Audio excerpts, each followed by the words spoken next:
నాగలోకం గురించి మన పురాణాల్లో ప్రత్యేకంగా ఉంటుంది. నాగుల మీద అనేక సినిమాలు కూడా వచ్చాయి. నిజంగా నాగలోకం ఉందా? నాగలోకానికి సంబంధించినవన్నీ కట్టుకథలే అని కొందరంటుంటే అవన్నీ నిజాలే అంటున్నారు కొంతమంది పరిశోధకులు. ఈ నాగలోకం ఇప్పటికీ గుప్తంగా ఉంది. ఎన్నో సంవత్సరాల ఈ పురాతన రాజ్యం ఇప్పటికీ ఉంది. లక్షల సంవత్సరాల నాటి కథలకు రుజువులు ఇక్కడ కనిపిస్తాయి. ఇక్కడి ఈ నాగ గుహలో ఉన్న ఒక్కో రహస్యం మనల్ని ఆశ్చర్యానికి గురిచేస్తుంది. అసలు ఆ మాటకొస్తే ప్రపంచంలోని అతి ఘోరమైన ద్వీపం ఇదే.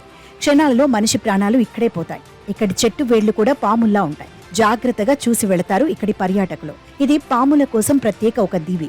అక్కడ మానవులు బతకలేరు. దాని వివరాలు, విశేషాలు చూస్తుంటే వణుకు పుడుతుంది. బ్రెజిల్లోని సావో పాలో నగరానికి 90 మైళ్ల దూరంలో ఉన్న పాముల ద్వీపం అంటే చాలా మందికి భయం.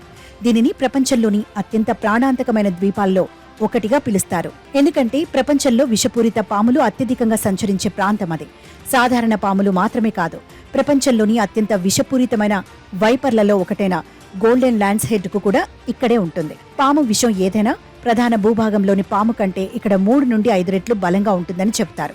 అలాగే ఇది మానవ మాంసాన్ని కరిగించే సామర్థ్యాన్ని కలిగి ఉంటుంది. మరియు దీని ద్వారా కరిచిన మనిషి 1 గంటలోపు చనిపోవచ్చు. ఒకప్పుడు ఈ ద్వీపం భూభాగం ప్రధాన భూభాగానికి జోడించబడి ఉంది. సుమారు 11,000 సంవత్సరాల క్రితం ద్వీపాన్ని తీరం నుండి వేరుచేశాయి. ద్వీపంలో జంతువులు లేనందున పాములు వేగంగా వృద్ధి చెందాయి. స్నేక్ ఐలాండ్ జనావాసాలు లేనిది. అయితే 1920ల చివరి వరకు ప్రజలు అక్కడ నివసించేవారు. స్థానికుల ప్రకారం స్థానిక లైట్ హౌస్ కీపర్, అతని కుటుంబం కిటికీల గుండా ప్రవేశించిన వైపర్ల కాటుతో చంపబడ్డారు. ఈ ప్రమాద తీవ్రత కారణంగా బ్రెజిలియన్ ప్రభుత్వం ఈ ప్రాంతాన్ని సందర్శనకు ప్రజలను అనుమతించదు. ఈ ద్వీపం జీవశాస్త్రవేత్తలు, పరిశోధకులకు కూడా ఒక ముఖ్యమైన ప్రయోగశాల. అధ్యయనం చేయడానికి ద్వీపాన్ని సందర్శించడానికి ప్రత్యేక అనుమతి మంజూరు ఇవ్వబడింది.